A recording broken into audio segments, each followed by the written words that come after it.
स्वस्ति पन्थामनुचरेण सूर्या चन्द्रमसा विव पुनर्ददताज्ञता जानता संगमे मही। ओम शांति शांति शांति। ओम। परम पूज्य स्वामी जी महाराज इस गुरुकुल के प्राण और वर्तमान समय में हम सब की आशाओं के केंद्र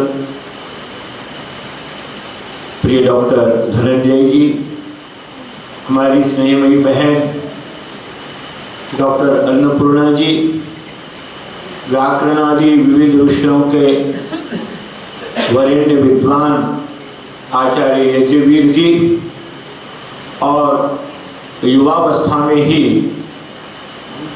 शास्त्रों में निपुण विनम्रता शालीनता की प्रतिमूर्ति प्रिय डॉक्टर रविंद्र कुमार जी, मॉरिशस से यहाँ पर पधारे हुए आदरणीय आचार्य जी, यहाँ उपस्थित सभी भद्र पुरुषों, गुरुकुल के प्रिय ब्रह्मचारियों, मेरी सम्माननीय बहनों और यहाँ द्रोणस्थली गुरुकुल की दो बेटियां भी उपस्थित हैं। मैं उनको देखता हूँ कि बड़े श्रद्धा भाव से हर विद्वान के विचारों को वो सुनती हैं। हम कभी बाल्यकाल में जब किसी वाद विवाद भाषण प्रतियोगिताओं में जाया करते थे और गुरुजी से लिया हुआ व्याख्यान रट करके वहाँ बोलते थे, तो वहाँ सबसे पहले कहते थे प्राच्य अर्वाच्य विद्या विद्योतिक अंतःकरणा, अर्थात प्राचीन और अर्वाचीन दोनों विद्याओं से जिनका अंतःकरण प्रकाशमान है, ऐसे विद्वज्जन। उस समय बाल्यकाल में उस संबोधन का अभिप्राय बहुत ज़्यादा समझ में नहीं आता था, लेकिन आज इस गुरुकुल की पावन भूमि में बैठ करके उसका अर्थ समझ में आ रहा है कि जहाँ वेद व्याकरण उपनिषद विभिन्न दर्शन इन सब के अध्ययन के साथ साथ जो अर्वाचीन विद्या है, जो आज की विद्या है, जो वर्तमान युग की पुकार है, उस विद्या में भी यहाँ के ब्रह्मचारी निपुण हो रहे हैं, पारंगत हो रहे हैं और चमत्कार करके दिखा रहे हैं। इसको कहते हैं प्राच्य अर्वाच्य विद्या विद्योतिक अंतःकरण। मैं इस कार्य के लिए आशा की जो नई किरण, नया विश्वास, नई ऊर्जा और नई शक्ति इस पौधा गुरुकुल के माध्यम से जिसका जागरण हुआ है, मुझे लगता है कि भारतवर्ष के जितने गुरुकुल हैं वहाँ ये शक्ति पहुँचेगी, ये परंपरा वहाँ पर जाएगी और सब के सब हमारे ब्रह्मचारी तैयार होकर के समाज में अवतरित होंगे। अभी पिछले दिनों एक कथावाचिकाएं, मैं उनका नाम नहीं लूँगा, मेरे प्रति बड़ा आदर रखती हैं। पीएचडी करते समय उन्होंने मुझसे बहुत सहयोग भी लिया। उनका पीएचडी का परीक्षक भी मैं रहा, उनकी मौखिक परीक्षा के लिए भी ग्वालियर गया। पिछले दिनों उनका फोन आया और बड़ी चिंतित थी। मैंने कहा बताइए आपकी चिंता का कारण क्या है?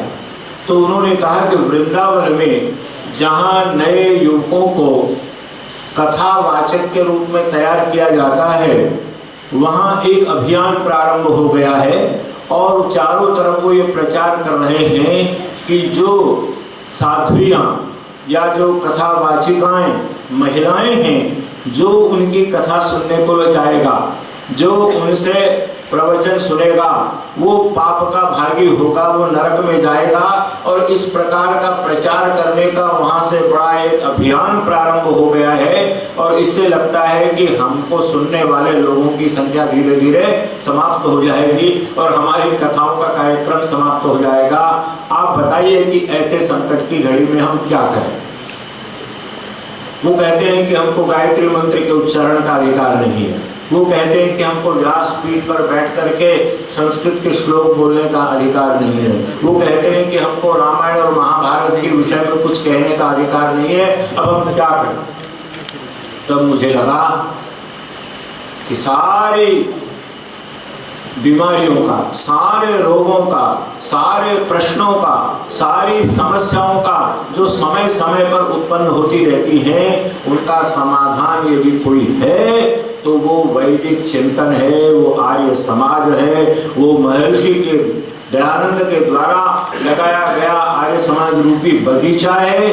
इस बगीचे में खिलने वाले जो पुष्प हैं, उन पुष्पों की सुगंधि से ही उस दुर्गुण का, उस शत्रुता का, उस वैमनस्य का समाधान किया जा सकता है। तब मैंने उनसे कहा कि कोई बात नहीं, आप अपनी जितनी कथावाचिकाएं हैं उन सबको बुला लीजिए, और बुलाने के बाद मैं उनको बताऊंगा कि किस प्रकार से हमारे शास्त्रों ने जैसे पुरुषों को अधिकार दिया हुआ है, उसी प्रकार से नारी जाति को भी सारा अधिकार दिया हुआ है। और वो जहाँ जाएंगी हमारे शास्त्रों की बात करेंगी, लेकिन इस बात के लिए आपको ऋषि दयानंद की शरण में आना पड़ेगा, आर्य समाज की शरण में आना पड़ेगा, जिसने सारे बंद दरवाजे खोले सबके लिए, मानव मात्र के लिए, चाहे वो स्त्री हो, चाहे वो तथाकथित क्षत्रिय हो, वैश्य हो, शूद्र हो, ब्राह्मण हो, निर्धन हो, धनवान हो, सबके लिए ऋषि दयानंद ने दरवाजे खोले। उन्होंने फिर 25 की संख्या थी उनकी आने वाली, लेकिन उस दिन 17-18 कथावाचिकाएं आई और उनके सामने मैंने सारे के सारे प्रमाण उनको लिखवाए कि जहाँ जाओ ये प्रमाण साहब के सामने प्रस्तुत करना, और आपको जानकर ये प्रसन्नता होगी कि उसके कुछ ही दिन बाद वृंदावन से जो एक अभियान चल रहा था कि नारियों को, महिलाओं को मंच पर बोलने का, मंत्रोच्चारण करने का, कथा पढ़ने का अधिकार नहीं है, वो स्वर एकदम शांत हो गया। ये हमारी परंपराओं की विजय है। आज फिर से सारे विश्व में हमारे ब्रह्मचारियों ने कल जो कहा, मैं तो इतना प्रसन्न था, कल रात भर मेरी प्रसन्नता बनी रही कि ऐसे बम गुरुकुल में तैयार हो रहे, ऐसे योग्य रत्न यहाँ बन रहे हैं, और ये जहाँ जाएंगे वहाँ अच्छाइयों का, भारतीय संस्कृति का, हमारी परंपराओं का प्रचार प्रसार करेंगे, और जो तेज आंधी इधर उधर से हमको भटकाने के लिए आती रहती है उसका प्रतिरोध कर सकेंगे। आज इस अवसर पर अधिक नहीं कहता हुआ, क्योंकि परम पूज्य स्वामी जी महाराज का आशीर्वाद आपको मिलना है। और सर्वे पदा हस्ते पदे निमग्ना, संस्कृत में कहा है कि सबके पैर हाथी के पैर में समा जाते हैं। जहाँ कोई परिव्राजक, कोई सन्यासी, कोई महात्मा, कोई तपस्वी, साधक, आचार्य बैठे हुए हों, जिन्होंने सारा जीवन, अपने जीवन का एक एक क्षण, अपने रक्त की एक एक बूंद, अपना एक एक श्वास प्रश्वास ब्रह्मचारियों के लिए, गुरुकुलों के सब लिए समर्पित कर दिया हो, ऐसे पूज्य स्वामी जी महाराज यहाँ पर उपस्थित हैं। और मुझे ये अनुभव होता है उनको कितनी प्रसन्नता होती होगी। जैसे कोई माली बगीचा लगाता है और बगीचा जब खूब खिलता है, जब उसमें फूल आते हैं, फल लगते हैं, हरियाली होती है, तो माली उस बगीचे को देख कर के परम प्रसन्न होता है। आज पूज्य स्वामी जी का ये बगीचा फल फूल रहा है, और इसके ये रसीले स्वादिष्ट फल जहाँ भी पहुँचेंगे वहाँ लोगों को आनंद प्रदान करेंगे। इन्हीं शब्दों के साथ आज इन 3 ब्रह्मचारियों का यहाँ पर सम्मान किया गया, आशीर्वाद दिया गया, शुभकामनाएं दी गई। मैं भी, चूँकि मैं भी गुरुकुल में आचार्य रहा हूँ और अब भी गुरुकुल पतंजलि विश्वविद्यालय में इसी प्रकार से सेवा कर रहा हूँ, मैं इन बच्चों को, इन ब्रह्मचारियों को, स्नातकों को रोम रोम से आशीर्वाद देता हूँ, इनको शुभकामनाएं देता हूँ, और इनसे कहना चाहता हूँ कि जब आप यहाँ से निकलेंगे इस 4 दीवारी से, तो न जाने कितने चमकीले पदार्थ आपको भटकाने के लिए तैयार होंगे। आपका रास्ता आपको विस्मृत कराने के लिए न जाने किस किस प्रकार के दृश्य आपके सामने आएंगे, लेकिन उनमें विचलित न होकर इस सत्य पथ पर चलते रहना, समाज आपका अभिनंदन करेगा, समाज आपका सम्मान करेगा। जैसे प्राचीन काल में हमारे शास्त्रों में वर्णित है कि यदि कहीं पर कोई चौराहा है महानगर का और उसमें भीड़ लगी हुई है, किसको रास्ता दिया जाए, तो वहाँ बहुत सारी व्यवस्थाएं, राजा आ रहा हो तो राजा का रास्ता दे दो, यदि कोई गर्भिणी स्त्री हो तो उसको रास्ता दो, यदि कोई रोगी आ रहा हो तो उसको पहले रास्ता दो।